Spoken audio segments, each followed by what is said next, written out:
श्रोता सज्जन वृंद, ए हमारी माँ बहन बाबू भैया सब ध्यान से सुनबे। जब माले नैहर से सासुर नवदुल्हीन बन के अइले, मालिक भैरव बाबा के धर्म पत्नी रहथिन। मालिक जो नई नवेली दुल्हीन बन के नैहर से सासुर अइले, मालिक के जो समय पर घर आंगन में झाड़ू लगावे कारण बुढ़ैन नहीं मिले। मालिक जो समय से घर आंगन में झाड़ू नहीं लगावे, कोई कारण मालिक के सासु माँ यानी बूढ़ी माँ उल्हन दे, उपराग दे। मालिक के सासु माँ अलक्ष निदान के कायर दे बाबूजी।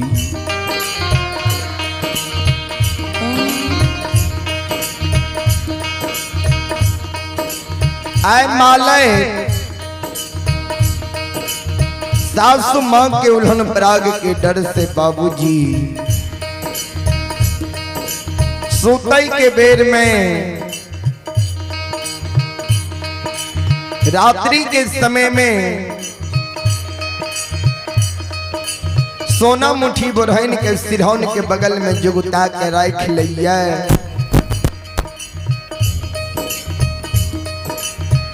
माले मौन में सोचिए, जब सवेरे सवेरे हमारे नींद टूटता है, सिरहौन में से सोना मुठी बुढ़ैन निकाल के हाथ के लाले, और समय से जे घर आंगन में झाड़ू लगा दे, तो हमार सासु माँ हमारा उल्हन पराग नहीं दे।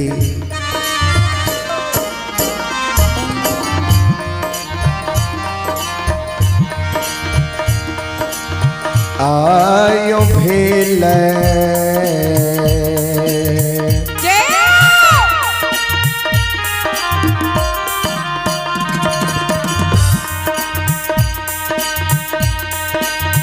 भोर भीन सरवा,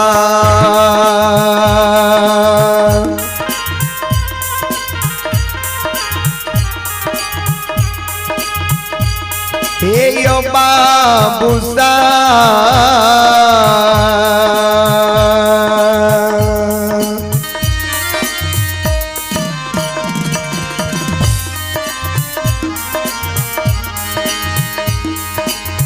बाबू सब बन में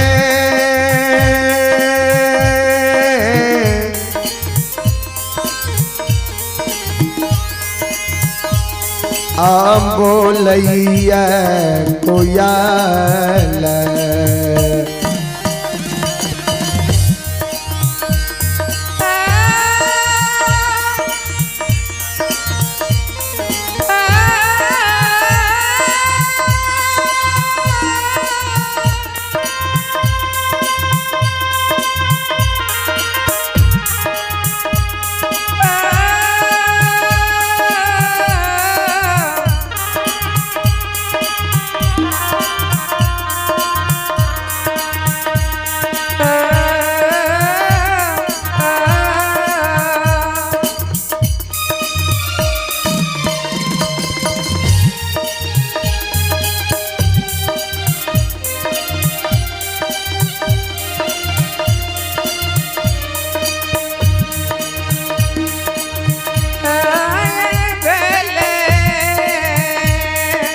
जय हो जय हो।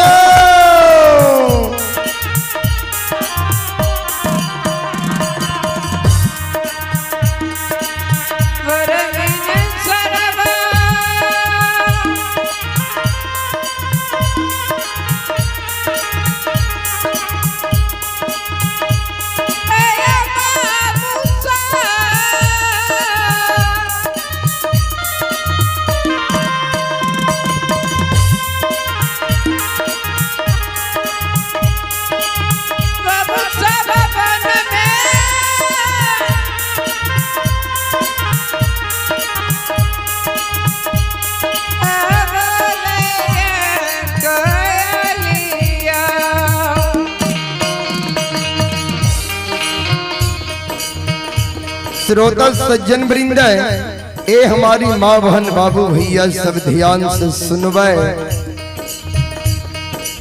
3 बजे बाद के रात्रि के समय और सूरज उदय से पहले के समय के यानी 6 बजे से पहले के समय के ब्रह्म मुहूर्त कहल जाइए बाबूजी। जहिना भोर भिनसार होइए वन में कोयल बोलैया आवाज लगावैया ध्यान देवे श्रोता सज्जन वृंद माँ बहन बाबू भैया सब।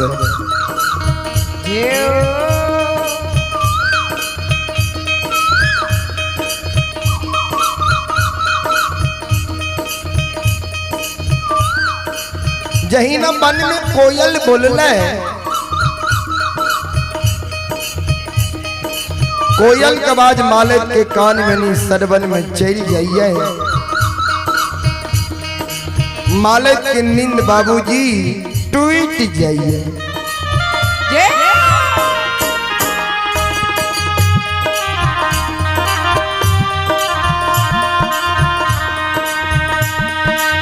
यही ना मालिक के नींद टूटैया मालिक सिरहोन में से सोना मुट्ठी बढ़े निकाल के हाथ के ला लिया। मालिक लोहे कागन घर में झाड़ू लगा रही। ध्यान देवे श्रोता सज्जन वृंद माँ बहन बाबू भैया सब।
सज्जन वृंद माँ बहन बाबू भैया सब ध्यान से सुनवे। मालिक लोहे कागन घर के बाहर लिया।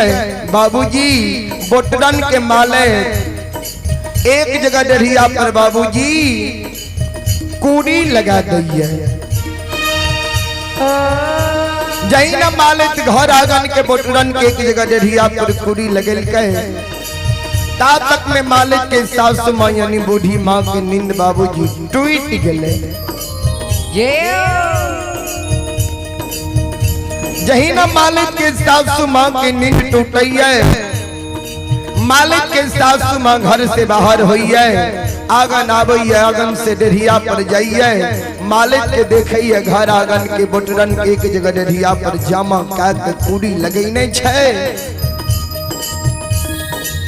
मालिक की व्यवहार देख के मालिक के सासु माँ सवेरे सवेरे आंगन में लाख लाख उल्हन पराग दा रही है बाबूजी।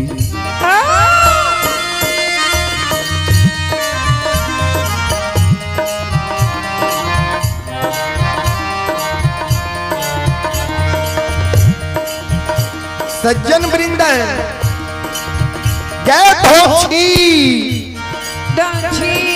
जय भाई खौकी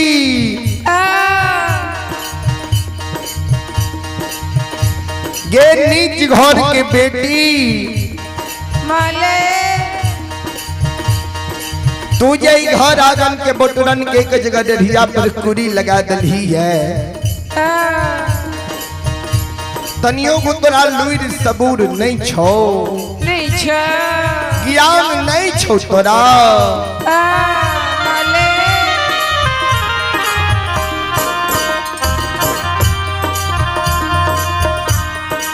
हेगे तू नहीं जाने छी घर आंगन के बटुरन नंगहन होई छे केहन तोर नैहर में बाप रहो केहन तोर भाई रहो केहन तोर माय रहो और केहन तोर भौजाई रहो ये को गोलुर सबूर सिखा के तोरा नैहर से सासुर के नहीं भेजल को माले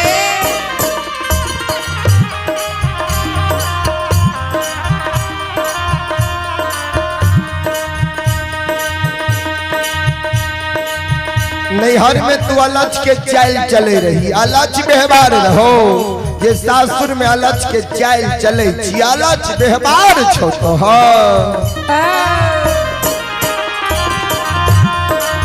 नहिरे से तोर चाल बिगड़ल छो माले मालिक के सासु मां सवेरे सवेरे आंगन में लाख लाख उल्हन पराग अलच निदान के गार दा रहले ये बाबूजी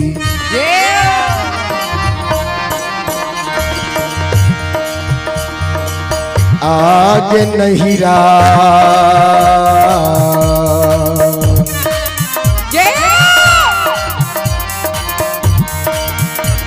के चल बिगड़ल छो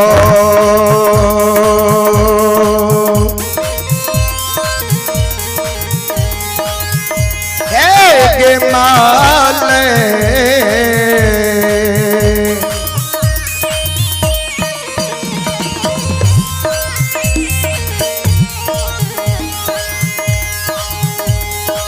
पुतहु ससुरबा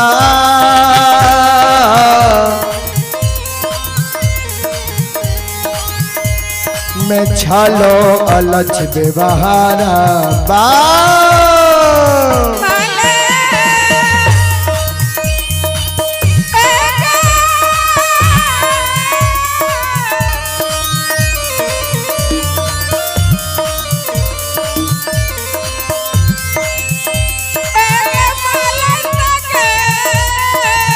जय हो जय हो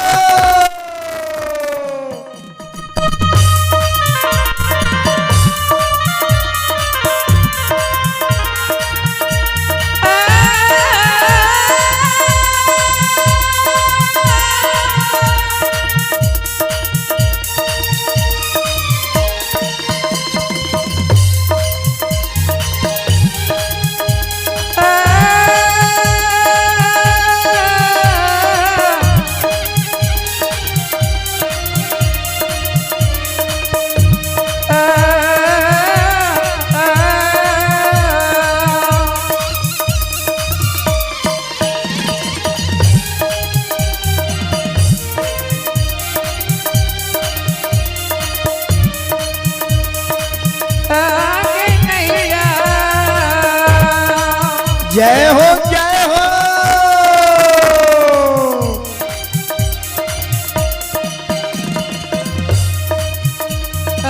चल बिगड़ल छो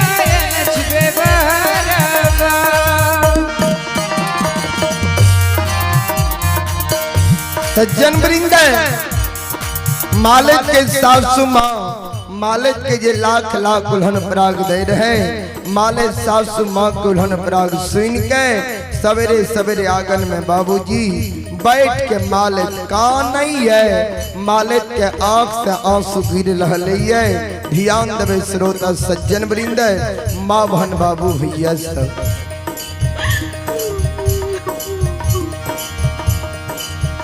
मालिक क्या सासु घिरे मालिक कान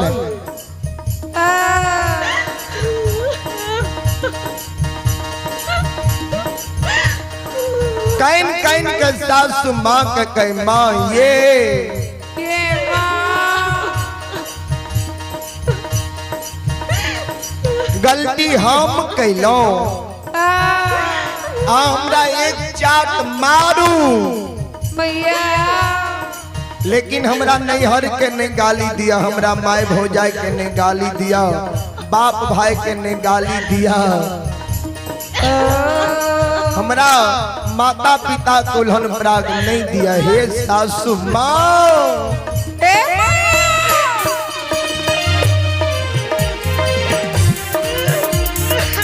माये हम ये गलती के लिए हमरा से गलती भइए गेले एक बार हम माँ गलती के माफ खा दियो आपसे माँ दोबारा गलती नहीं होते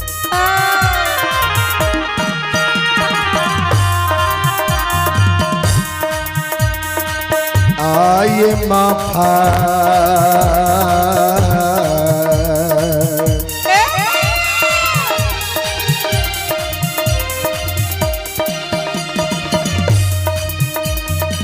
माफ करियो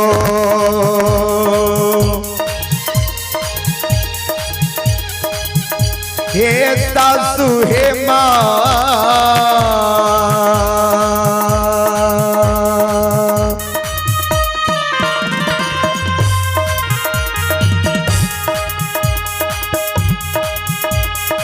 माता जी करोटा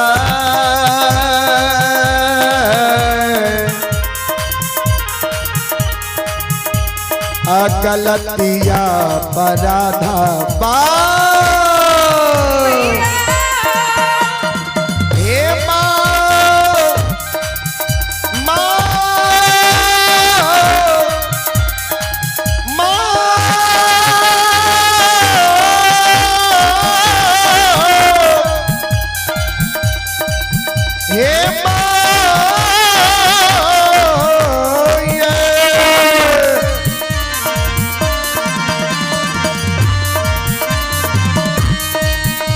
हे सासु